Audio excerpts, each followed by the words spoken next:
Hey everybody, Nick here, and today I got a review for you of this little guy right here. This is the Spyderco Knives Pattadese.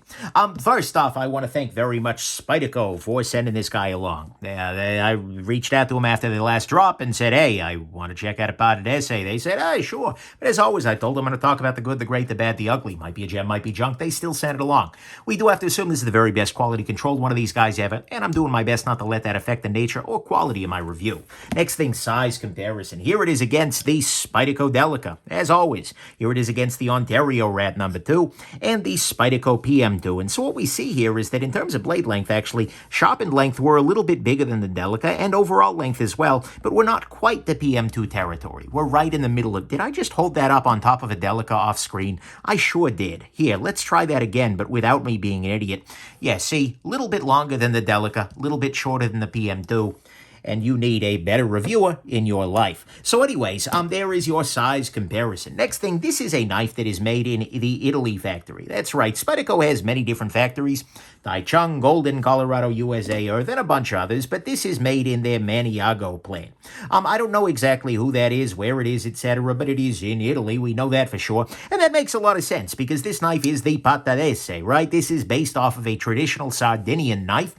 Sardinia, of course, being affiliated with the Italy, called the Risolza, right? It's got a very specific blade shape here that is a little bit different. It's a part of Spyderco's kind of ethnic series of knives, which I've always thought, cool, right? And it is a smaller version of the Spyderco Pattadese, which is a knife that has already come out in the past. So anyways, let's go on ahead and jump into the good, the great, the bad, and the ugly of this very interesting knife. Some good side. Start with, ergonomically speaking, it's actually pretty decent. The clip is a little bit of a hot spot. That's really the only trouble with it, but for the most part, this rounded G10 feels really nice. And it is, by the way, radiused G10, and honestly, it looks pretty good, right? I like this G10. It almost has a little bit of a barky texture, not like a dog, but like a tree, right? A little bit of a texture to it that makes this not only a little bit grippier in the hand, but also just generally speaking, pretty nice. I'm a big fan of that, and I gotta say, this works really well in the hand.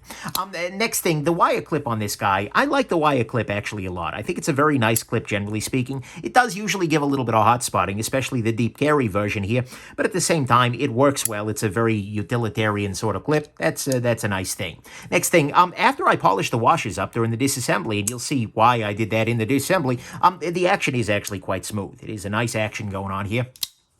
Do appreciate that very much. Next thing, the size on this guy is nice. The original Pattadese was a little bit too big for, I think, a lot of folks to really do much with. This is coming in closer to your 2.25 inch line, maybe 2.1 some odd. I don't know. Either way, I'm sorry, 2.13. This is the number 3. First, I do things off screen, then I'm mixing up 2 and 3. People, it's all downhill from here. Get a better reviewer. Metal Complex is great, right? Anyways, I digress. So this has a very nice size, right? And I think it's going to be very carryable for a lot of humans.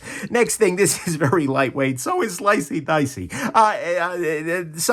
It's got a nice lightweight to it. I'll throw this guy up on a scale while you are clicking off and trying to find Everyday City Gary's channel. The 2.72 ounces. This is a reasonably lightweight knife, especially given that we're coming in over 3 inches.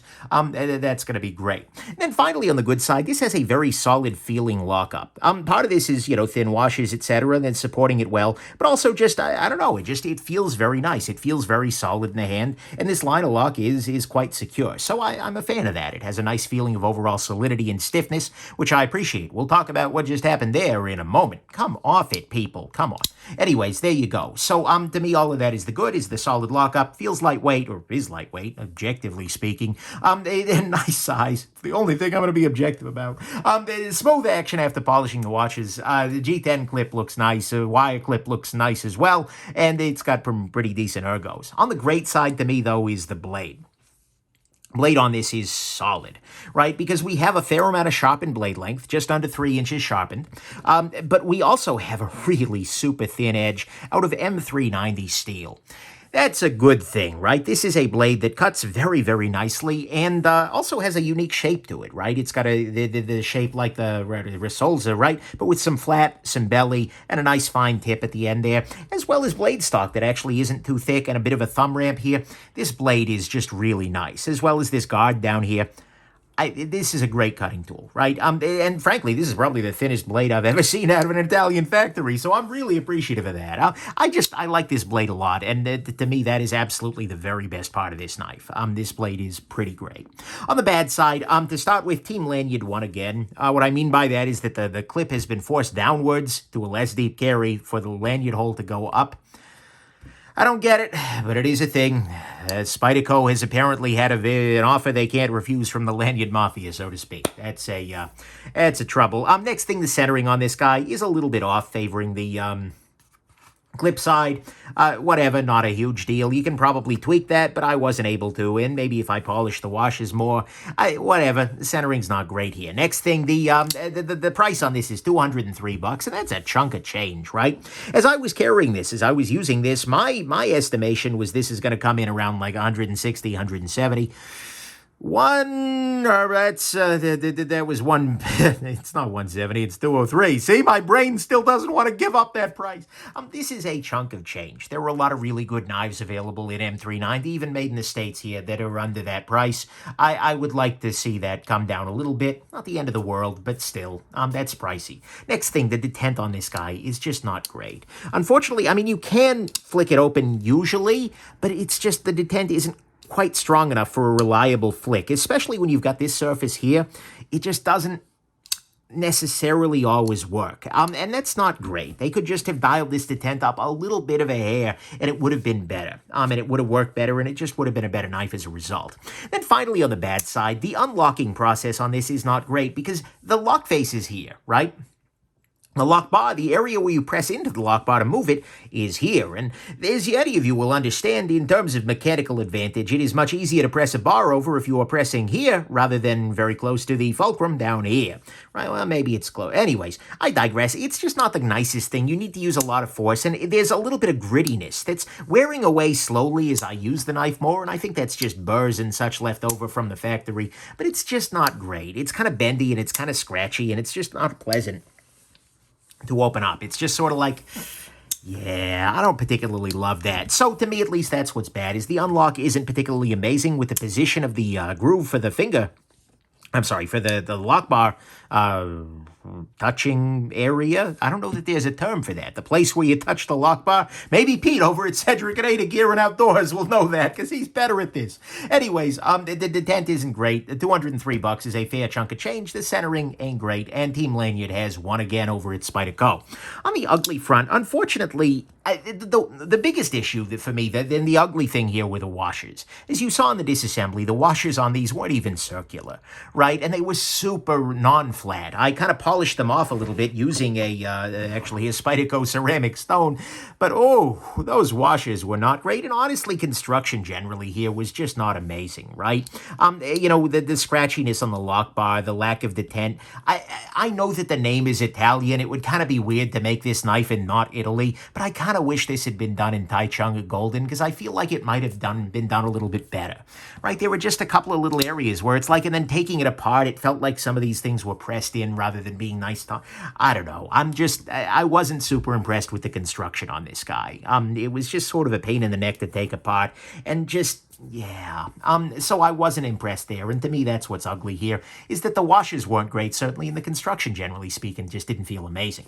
On the final conclusion front, you know what? This is a fine knife still. Right, it's got decent ergos, it's got a nice clip, nice looking G10, a smoothable action. I say smoothable because it wasn't as smooth out of the box. It's got a nice size, a lightweight, good lockup, and a very nice blade.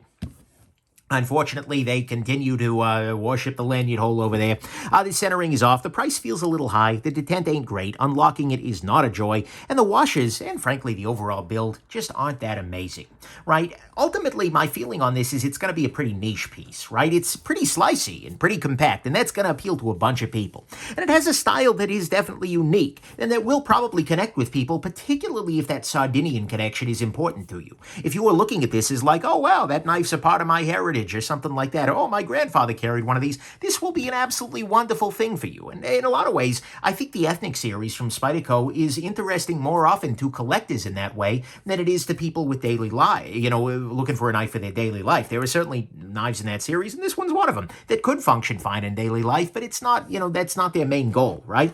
But honestly, given the downsides and given the price, I feel like this isn't going to be a go-to choice for your average knife enthusiast. I feel like I'd recommend the Pattadese if you're looking at it and you're like, oh, I like the Pattadese. Then you get it. It's going to be fine. You're going to pay the price. It's going to work out, right? You're going to enjoy it. But when things like the Delica, the Chaparral, etc., when all of those kinds of other knives out there exist, the Para 3 lightweight, I don't know that this is going to be, frankly, the Para 3 regular. I don't know that this is going to jump out at people. And lots of other things from other companies, especially at this price point, it doesn't feel like the thing I'm going to be sending folks to. So final conclusion, if you love the design, if you love the blade, or, if you just love the overall cultural approach of this particular guy, then consider the Pattadese, but otherwise, forget about it. I don't know that it's going to be the right choice for your EDC if you're not after this specifically. So, hope this has been interesting to you, and have yourselves just an absolutely wonderful rest of your day. Bye now.